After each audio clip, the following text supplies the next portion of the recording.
Hello friend, welcome to my channel Nirankari education tube. कैसे हैं आप लोग? आई होप आप लोग बिल्कुल बढ़िया होंगे, ठीक ठाक होंगे। तो चलिए, आज हम लोग का 5वां दिन है। तो आज शुरू करते हैं वैदिक काल का। आज पार्ट 2 वीडियो है। तो जो अभी पार्ट 1 नहीं देखे हैं वो जाके मेरे ही यूट्यूब चैनल के प्लेलिस्ट पे जाके देख सकते हैं। और उस वीडियो में भी बहुत सारा इम्पोर्टेंट एक्स्ट्रा फैक्ट बताया गया था जो वैदिक काल से रिलेटेड था। तो जाके वो भी अपना देख सकते हैं। और इससे पहले हम लोग देख चुके हैं सिंधु घाटी सभ्यता। और सिंधु घाटी सभ्यता देख चुके हैं और पाषाण काल भी देख चुके हैं। ठीक है, तो जाके हम लोग उसको आप लोग वीडियो देख देख लीजिएगा। और चैनल को लाइक एंड सब्सक्राइब जरूर कीजिएगा, क्योंकि इसमें जो एक्स्ट्रा फैक्ट आप लोगों के लिए बताया जा रहा है वो एग्ज़ाम की दृष्टि से अति महत्वपूर्ण है। ठीक है, तो एकदम इसको ध्यान से देखिए और लास्ट तक देखिएगा। ठीक है, आप लोग के एग्ज़ाम में बहुत ही हेल्पफुल साबित होगा ये वीडियो।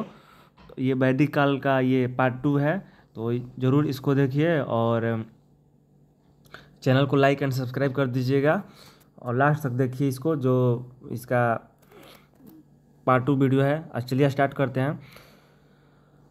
तो क्वेश्चन नंबर 46 देखते हैं। हम लोग 45 क्वेश्चन पार्ट 1 में देख चुके हैं। आज 46 स्टार्ट करते हैं और इसको आज ख़त्म कर देंगे। तो ठीक है, 46 नंबर क्वेश्चन को देखते हैं। क्वेश्चन नंबर 46 बोल रहा है, वैदिक साहित्य का सही क्रम कौन सा है? वैदिक साहित्य का सही क्रम कौन सा है? ठीक है, वैदिक साहित्य का सही क्रम कौन सा है बताना है। इसका सही जवाब हो जाएगा, देखिए, पहले वैदिक संहिताएँ आई थी, फिर ब्राह्मण, फिर अर्णक और फिर उपनिषद। यानी कि इसका सही जवाब ऑप्शन नंबर ए ही सही हो जाएगा। ठीक है, चलिए नेक्स्ट क्वेश्चन हम लोग देखते हैं। नेक्स्ट है 47 नंबर देखते हैं हम लोग। प्राचीन भारतीय समाज के प्रसंग में निम्नलिखित शब्दों में से कौन सा शेष 3 के वर्ग का नहीं है? तो कौन सा शेष 3 के वर्ग का नहीं है? कुल, वंश और गोत्र, ये तीनों एक ही वर्ग के हैं। और ये जो है कोश, जो है कोश इन लोगों से भिन्न है। ठीक है, अलग है कोश। चलिए नेक्स्ट क्वेश्चन को हम लोग बढ़ते हैं। नेक्स्ट क्वेश्चन 48 नंबर देखते हैं हम लोग। ठीक है, गायत्री मंत्र की रचना किसने की? तो गायत्री मंत्र की रचना किसने की? तो गायत्री मंत्र की रचना जो है विश्वामित्र जी ने की है। ठीक है, और गायत्री मंत्र का उल्लेख गायत्री मंत्र का उल्लेख जो है ऋग्वेद के तीसरे मंडल में मिलता है। तीसरा मंडल में मिलता है। और यह जो है सूर्य देवता सावित्री को समर्पित है। ठीक है, गायत्री मंत्र सूर्य के देवता सावित्री को समर्पित है। चलिए हम लोग नेक्स्ट क्वेश्चन की ओर बढ़ते हैं। 49 नंबर है, निम्नलिखित में से पूर्व वैदिक आर्यों का सर्वाधिक लोकप्रिय देवता कौन था? तो सर्वाधिक लोकप्रिय देवता जो है पूर्व वैदिक आर्यों के इंद्र थे। इसे जो है प्रेम से जो है पुरंदर भी कहते हैं इंद्र को। ठीक है, और इंद्र के लिए 250 ऋचाओं का प्रयोग ऋग्वेद में मिलता है। ठीक है, चलिए नेक्स्ट क्वेश्चन की ओर बढ़ते हैं हम लोग। वैदिक काल में किस जानवर को अघन्या माना गया है? अघन्या का मतलब होता है न मारने योग्य। ठीक है, अघन्या किस जानवर को माना गया है? गाय को न मारने योग्य गाय को बताया गया है। ठीक है, चलिए नेक्स्ट क्वेश्चन देखते हैं हम लोग। कौन से 3 वेद संयुक्त रूप से त्रयी या वेदत्रयी कहलाते हैं? तो कौन सा त्रयी या वेदत्रयी कहलाते हैं? देखिए, स्टार्टिंग से ऋग्वेद, यजुर्वेद और सामवेद तीनों वेद त्रयी में शामिल है। ठीक है, ऋग्वेद, यजुर्वेद और सामवेद वेद त्रयी में शामिल है। और बाद का सबसे अंतिम वेद जो है अथर्ववेद है। सबसे बाद का वेद बोलेगा तो अथर्ववेद, और वो जो है वेद त्रयी में शामिल नहीं है। चलिए नेक्स्ट क्वेश्चन की ओर बढ़ते हैं। और वीडियो आप लोग को अच्छा लगेगा तो बिल्कुल इसको लाइक एंड सब्सक्राइब कीजिए। और एक्स्ट्रा फैक्ट को एकदम ध्यान से सुनिए हम क्या बोल रहे हैं। ठीक है, और चलिए आगे देखते हैं 52 नंबर। ऋग्वैदिक आर्य पशुचारी लोग थे। यह तथ्य से पुष्टि होता है कि ऋग्वेद में गाया के अनेक संदर्भ हैं। ठीक है, अधिकांश शुद्ध गायों के लिए लड़े गए हैं। यहाँ पर गाय होगा, देखिए ये गाया गलत बोल रहा है, गाय होगा। ठीक है, ऋग्वेद में गाय के अनेक संदर्भ हैं, मतलब गाय के बारे में अनेक प्रकार की बात कहा गया है। ठीक है, उसको जैसे कि न मारने योग्य भी बताया गया है, मतलब, और उसको जो है दान में भी दिया जाता था गाय को, पुरोहितों लोगों को। ठीक है, और देखिए इसमें बोला भी है अधिकांश युद्ध गायों के लिए लड़ा गया था, मतलब गाय के लिए अधिकांश युद्ध होता था। और पुरोहितों को दिए जाने वाला उपहार प्रायः गाय होती थी, मतलब गाय को ही पुरोहितों को उपहार के स्वरूप में दिया जाता था, न कि जमीन नहीं दिया जाता था, यानी कि उपहार दिया जाता था। ये भी सही बात बोल रहा है, यानी कि तीनों का तीनों ये सही है, यानी कि ऑप्शन नंबर डी इसका सही हो जाएगा। चलिए नेक्स्ट क्वेश्चन कर बढ़ते हैं।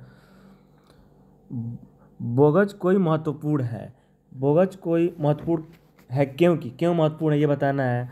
देखिए, यह मध्य एशिया एवं तिब्बत के मध्य एक महत्वपूर्ण व्यापारिक केंद्र था, ये नहीं होगा। यहाँ से प्राप्त अभिलेखों में वैदिक देवताओं एवं देवियों का नामोल्लेख प्राप्त होता है, ये सही बोल रहा है।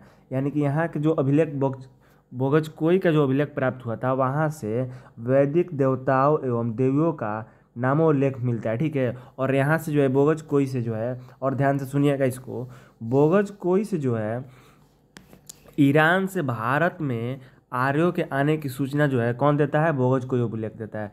क्या फिर से सुनिएगा, ईरान से भारत में आर्यों के आने की सूचना बोगज कोई अभिलेख देता है। बोगज कोई अभिलेख यानी कि जो है ईरान से जो आर्य लोग आए थे भारत में, आर्य लोग कहाँ से आए थे, ईरान से आए थे और भारत में आए थे। तो इसका मतलब हम लोग को महत्वपूर्ण जानकारी देता है, कौन सा बोगज कोई का अभिलेख जो है हमको इसका जानकारी देता है कि आर्य लोग ईरान से आए थे, ठीक है। चलिए नेक्स्ट क्वेश्चन को बढ़ते हैं। वर्ण व्यवस्था से संबंधित पुरुष सूक्त मूलतः पाया जाता है। पुरुष सूक्त किस वेद में, ऋग्वेद के 10वें मंडल में जो है पुरुष सूक्त का वर्णन मिलता है। और ऋग्वेद के, हाँ ठीक है, ऋग्वेद के 10वें मंडल में पुरुष सूक्त का वर्णन मिलता है। और ये जो है चतुर्थ वर्णों का भी उल्लेख, मतलब उसी को 4 गो वर्ण बताया गया, ठीक है। ब्राह्मण, क्षत्रिय, वैश्य और शूद्र 4 वर्णों का उल्लेख भी ऋग्वेद में मिलता है। और पुरुष सूक्त जो है 10वें मंडल में है, ऋग्वेद के 10वें मंडल में है। 10वें मंडल में जो है पुरुष सूक्त है। और चतुर्थ वर्णों का उल्लेख भी पुरुष सूक्त में ही मिलता है। कौन कौन सा है, ब्राह्मण, क्षत्रिय, वैश्य और शूद्र, ठीक है। नेक्स्ट क्वेश्चन की ओर हम लोग बढ़ते हैं। ऋग्वेद है, ऋग्वेद क्या है, स्रोतों का संकलन है। ऋग्वेद क्या है, स्रोतों का संकलन है। ऋग्वेद स्रोतों का संकलन है, ठीक है। नेक्स्ट क्वेश्चन की ओर पढ़ते हैं। किस वैदिक ग्रंथ में वर्ण शब्द का सर्वप्रथम नामोल्लेख मिलता है, ऋग्वेद में, अभी बताया ना हम। यानी कि 10वें मंडल में जो पुरुष सूक्त है उसमें चतुर्थ वर्णों का उल्लेख है 10वें मंडल में, ठीक है। ऋग्वेद के 10वें मंडल में पुरुष सूक्त का उल्लेख है और जो है चतुर्थ वर्ण है ब्राह्मण, क्षत्रिय, शूद्र और वैश्य, ठीक है। चलिए नेक्स्ट क्वेश्चन है। वैदिक नदी कुबा का स्थान कहाँ निर्धारित होना चाहिए। कुबा जो है अफगानिस्तान, कुबा और एक कुबरा मिलेगा, ठीक है, कुबरा। तो 2 नदी था, ये दोनों जो है अफगानिस्तान से मिलता है, ठीक है। नेक्स्ट क्वेश्चन की ओर हम लोग बढ़ते हैं। नेक्स्ट क्वेश्चन है अध्यात्म ज्ञान के विषय में नचिकेता और यम का संवाद किस उपनिषद में मिलता है। अध्यात्म ज्ञान के विषय में नचिकेता और यम का संवाद किस उपनिषद में मिलता है। तो इसका ऑप्शन देख लेंगे हम लोग, ऐसे इसका सही जवाब हो जाएगा कंठोपनिषद, ठीक है।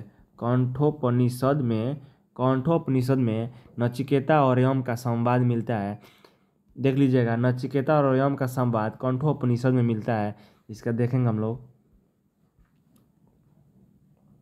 इसका सही जवाब हो जाएगा ऑप्शन नंबर सी, कंठोपनिषद में। ऋग्वेद में ऋचाएँ हैं, ऋग्वेद में 1028 ऋचाएँ हैं, ठीक है। ऋग्वेद में कितनी ऋचाएँ हैं, 1028 ऋचाएँ हैं, ठीक है। चलिए नेक्स्ट क्वेश्चन की ओर बढ़ते हैं। आरंभिक वैदिक साहित्य में सर्वाधिक वर्णित नदी कौन सी है। जिस नदी का उल्लेख सबसे अधिक बार किया गया है, कौन सी नदी है, सिंधु नदी है। और सबसे पवित्र नदी किसे माना जाता है, सबसे पवित्र नदी सरस्वती है। और ये तो बता ही दिए हैं, सब सर्वाधिक बार हुआ है। गंगा का उल्लेख जो है 1 बार किया गया है। और यमुना का उल्लेख जो है, यमुना नदी का उल्लेख जो है, यमुना का उल्लेख 3 बार किया गया, ठीक है। ये हम पिछले वीडियो में भी बता चुके हैं। तो जो लोग अभी पिछला वीडियो नहीं देखा है, मतलब इसका जो है पार्ट 1 नहीं देखे हैं, उसको जाकर देख सकते हैं। और चलिए नेक्स्ट क्वेश्चन की ओर बढ़ते हैं हम लोग। निम्नलिखित में से कौन सी वह ब्रह्मवादिनी थी जिसने कुछ वेद मंत्र की रचना की थी। कौन सी वो ब्रह्मवादिनी थी जो कुछ वेद और मंत्र की रचना की थी? वो लोपामुद्रा थी, ठीक है। लोपामुद्रा थी जो ब्रह्मवादिनी थी जिसने वेद और मंत्रों की रचना की है, ठीक है। चलिए नेक्स्ट क्वेश्चन की ओर हम लोग बढ़ते हैं। नेक्स्ट क्वेश्चन है, निम्नलिखित 4 वेदों में से किस एक में जादुई माया और वशीकरण का उल्लेख मिलता है? मतलब जादू टोना का उल्लेख किसमें मिलता है? तो ये अथर्ववेद में जादू और टोना का उल्लेख मिलता है, ठीक है। ऋग्वेद में देखिए, ऋग्वेद में जो है 10वां मंडल में जो पुरुष सूक्त, 9वां मंडल में सोम का उल्लेख है, और इसके ऋग्वेद के 3रे मंडल में गायत्री मंत्र का उल्लेख है। और ये यजुर्वेद गद्य और पद वाला वेद है। और सामवेद जो है संगीत की जननी किसे बोलते हैं? सामवेद का। और सामवेद पूर्णतः जो है ऋग्वेद पे ही आधारित है, मतलब ऋग्वेद के 9वें मंडल में ही सामवेद का उल्लेख मिलता है, ठीक है। चलिए, और यज्ञ कर्म अनुष्ठान ये सब बोलेगा तो ये भी यजुर्वेद हो जाएगा। चलिए नेक्स्ट क्वेश्चन की ओर हम बढ़ते हैं। वैदिक नदी अस्कनी की पहचान निम्नलिखित नदियों में से किस एक के साथ की जाती है? मतलब कि वैदिक काल में जो है किस नदी का नाम अस्कनी था? तो चिनाब नदी का नाम उस टाइम अस्कनी था। और ब्यास जो है, ब्यास को विपाशा भी बोलते हैं, और रावी को परुषणी बोलते हैं, और झेलम को वितस्ता बोलते हैं, ठीक है। वितस्ता यहाँ पर जो है सिकंदर जो युद्ध किया था, हाइडेस्पिस का युद्ध हुआ था, झेलम नदी के किनारे हुआ था, ठीक है।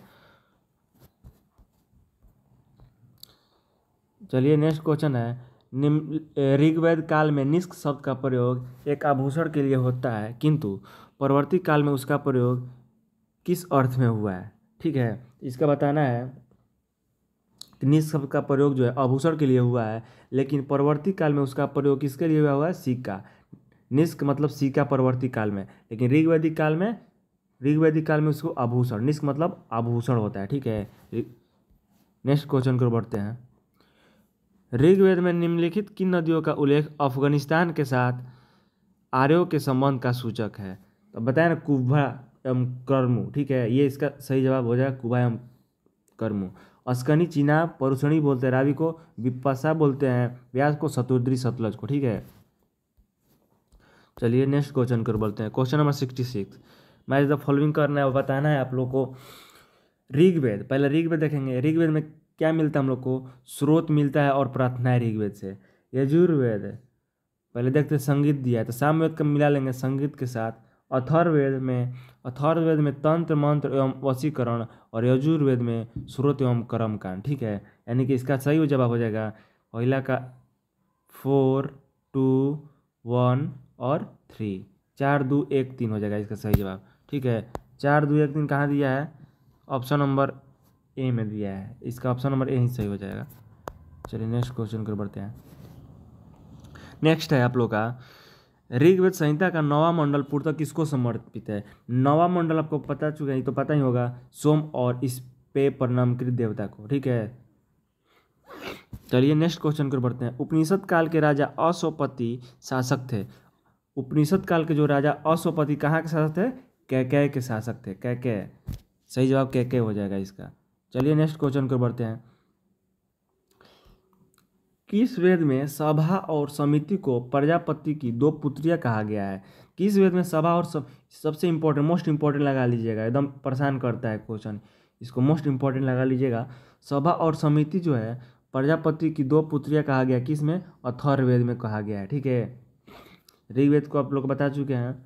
यजुर्वेद यज्ञ और मतलब गद्य एवं पद में जो मिलता है यजुर्वेद है। सामवेद संगीत का जनक। चलिए नेक्स्ट क्वेश्चन कर बढ़ते हैं। वीडियो अच्छा लगे तो बिल्कुल लाइक एंड सब्सक्राइब कीजिए। ऋग्वेद काल में जनता निम्न में से मुख्यतः किसमें विश्वास करती थी? ऋग्वेद काल में जनता किसमें विश्वास करती थी? बलि एवं कर्मकांड में। इसका सही जवाब बलि एवं कर्मकांड होगा। ऋग्वेद काल में निष्क किस अंग का आभूषण था? जो निष्क जो है ऋग्वेद काल में उल्लेख था किसका? आभूषण का। तो किसका आभूषण था, मतलब किस अंग का? तो गला का, ठीक है। गला का आभूषण निष्क। निष्क शब्द का प्रयोग आभूषण के लिए किया गया, लेकिन उसका किस अंग के लिए आभूषण का? गला का, ठीक है। वैदिक युग में प्रचलित लोकप्रिय शासन प्रणाली थी। वैदिक युग में प्रचलित लोकप्रिय शासन प्रणाली क्या थी? इसका सही जवाब हो जाएगा ऑप्शन नंबर डी, वंश एवं परंपरागत राजतंत्र। वंश एवं परंपरागत राजतंत्र थे वैदिक युग में, ठीक है। और वैदिक युग जो है पितृ प्रधान थी, ठीक है। चलिए नेक्स्ट क्वेश्चन की ओर बढ़ते हैं हम लोग। सर्ग, प्रतिसर्ग, वंश, मन्वंतर और वंशानुचरित संकेतक हैं। सर्ग, प्रतिसर्ग, वंश, मन्वंतर और वंशानुचरित संकेतक किसके हैं? इसका सही जवाब हो जाएगा ऑप्शन नंबर बी, पुराणों के, ठीक है। इसका सही जवाब हो जाएगा पुराणों के, ऑप्शन नंबर बी, पुराणों के हैं। अवेस्ता, क्वेश्चन नंबर 74 देखते हैं। अवेस्ता और ऋग्वेद में समानता क्या है? अवेस्ता और ऋग्वेद में, अवेस्ता किस क्षेत्र से संबंधित है? मतलब अवेस्ता और ऋग्वेद में समानता है और अवेस्ता किस क्षेत्र से संबंधित है? इसका सही जवाब हो जाएगा ऑप्शन नंबर बी, ईरान से। अवेस्ता जो है ईरान से संबंधित है।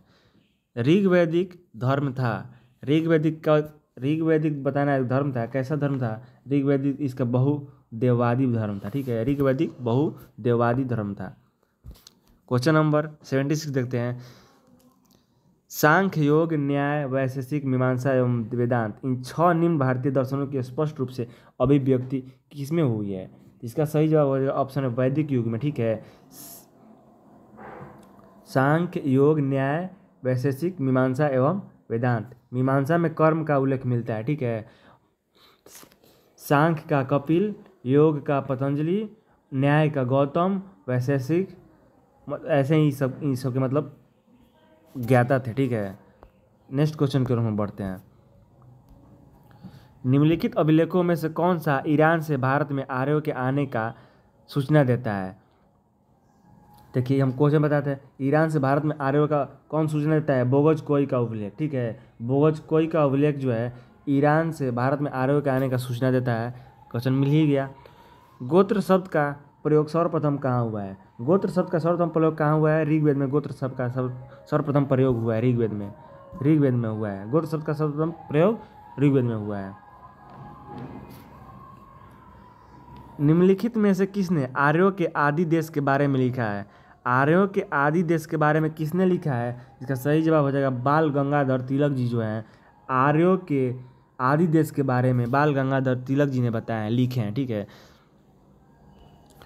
श्रीमद् भागवत गीता मौलिक रूप से किस भाषा में लिखी गई है? श्रीमद् भागवत गीता मौलिक रूप से, ये तो पता ही है आप लोग को, बहुत प्राचीन ग्रंथ है तो संस्कृत में ही लिखा गया होगा। और इसमें बताया गया कि अपने कर्म पे विश्वास कीजिए, न कि उसके फल की इच्छा कीजिए, इसमें बताया गया है, ठीक है, श्रीमद् भागवत गीता में ही। चलिए अब क्वेश्चन नंबर 81 देखते हैं। 81 है क्वेश्चन नंबर अथर्ववेद, ठीक है। अथर्ववेद है, ऋग्वेद, यजुर्वेद और सामवेद। तो पहले देखते हैं हम लोग, मैच करते हैं। सामवेद में संगीत का उल्लेख है, सही है। तो देखते हैं हम लोग अथर्ववेद। अथर्ववेद में जो है औषधियों से संबंधित है अथर्ववेद, ठीक है। ऋग्वेद ईश्वर महिमा, ठीक है। यजुर्वेद में बलिदान विधि का है और सामवेद में संगीत का है। इसका सही जवाब ऑप्शन नंबर ए ही हो जाएगा, ठीक है। ऑप्शन नंबर ए ही इसका सही जवाब हो जाएगा। अथर्ववेद में औषधि हो जाएगा। ऋग्वेद में जो है ईश्वर की महिमा का उल्लेख है। यजुर्वेद में बलिदान विधि का बताया गया और संगीत का उल्लेख सामवेद में है। सामवेद को भारतीय संगीत की जननी भी बोला जाता है, ठीक है, इसको ध्यान रखिएगा आप लोग। पूर्व वैदिक आर्यों का धर्म प्रमुखता था। पूर्व वैदिक आर्यों का धर्म क्या था? प्राकृतिक पूजा और यज्ञ। इसका सही जवाब ऑप्शन नंबर सी ही हो जाएगा। चलिए नेक्स्ट क्वेश्चन की ओर बढ़ते हैं। चलिए अब बहुत नेक्स्ट क्वेश्चन है आप लोग का, और मात्र अब सिर्फ 7 क्वेश्चन बचा है, तो ध्यान से सुनिएगा लास्ट में।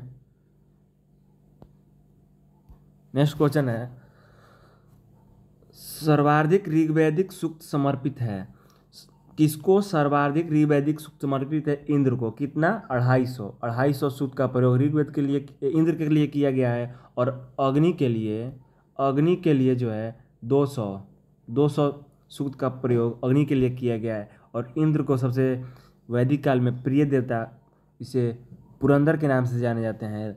और ये वर्षा के और युद्ध के देवता भी इंद्र को माना जाता है, ठीक है। ऋग्वेद में उल्लेखित प्रसिद्ध 10 राज्यों के युद्ध किस नदी के किनारे लड़ा गया था? 10 राजाओं का युद्ध किस नदी के किनारे लड़ा गया था? परुष्णी, यानी कि परुष्णी बोले तो रावी नदी के किनारे, ठीक है। अभी इसको रावी के नाम से जाना जाता है परुष्णी को। और किसके बीच हुआ था? तो सुदास एवं 10 जनों के बीच हुआ था, ठीक है। सुदास एवं 10 जनों के बीच हुआ था ये युद्ध। और इसका उल्लेख हम लोग को ऋग्वेद के 7वें मंडल में मिलता है, ठीक है। ऋग्वेद के इसका मतलब 10 राजाओं का युद्ध जो है ऋग्वेद के 7वें मंडल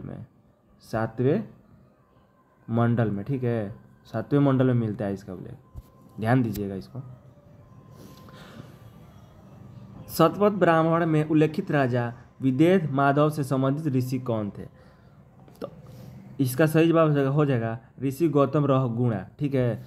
ऋषि गौतम रघुगुण जो है शतपथ ब्राह्मण में उल्लेखित राजा विदेह माधव से संबंधित ऋषि थे। गायत्री मंत्र किस पुस्तक में मिलता है? गायत्री मंत्र किस पुस्तक में मिलता है? इसका सही जवाब हो जाएगा ऑप्शन नंबर सी, ऋग्वेद में गायत्री मंत्र का उल्लेख मिलता है। चलिए नेक्स्ट क्वेश्चन को बढ़ते हैं, ब्लास्ट ही हो जाएगा। तो अच्छा लगा वीडियो तो आप लोगों को बिल्कुल चैनल को लाइक एंड सब्सक्राइब कीजिए। और कल से हम लोग का बौद्ध धर्म पढ़ेंगे और उसको और अच्छा से पढ़ेंगे और अच्छा से बताने की कोशिश करेंगे आप लोगों को।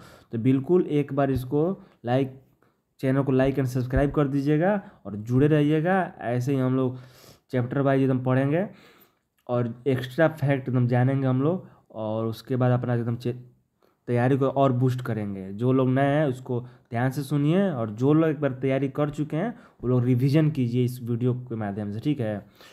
चलिए देखते हैं। वैदिक गणित का महत्वपूर्ण अंग है। वैदिक गणित का महत्वपूर्ण अंग कौन सा है? सुलभ सूत्र जो है वैदिक गणित का महत्वपूर्ण अंग है, ठीक है। सत्यमेव जयते शब्द कहाँ से लिया गया है? सत्यमेव जयते मुंडकोपनिषद से लिया गया है। सत्यमेव जयते मुंडकोपनिषद से लिया गया है। वैदिक कर्म कांड में होता का संबंध है। होता का संबंध होत्री मतलब ऋग्वेद से ही है, ठीक है। ऋग्वेद से होता का संबंध किससे है? ऋग्वेद से है, ठीक है। लास्ट क्वेश्चन है आज का हम लोग का। और अब हम लोग नेक्स्ट वीडियो में मिलेंगे आप लोगों से। देखिए, सत्यकाम जबाल की कथा जो अनब्याही माँ होने के लांछन को चुनौती देती है उल्लेखित है। इसका सही जवाब देख लीजिएगा, छांदोग्य उपनिषद हो जाएगा। छांदोग्य उपनिषद लास्ट में देख लीजिएगा, इसका हो जाएगा, ठीक है। ऑप्शन नंबर इसका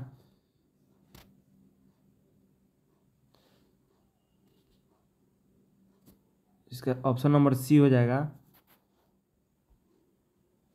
नहीं जा रहा है, ठीक है। इसका ऑप्शन नंबर सी देख लीजिएगा।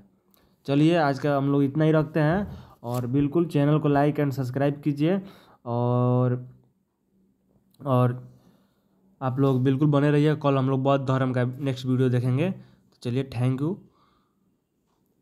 यू, ठीक है, ओके।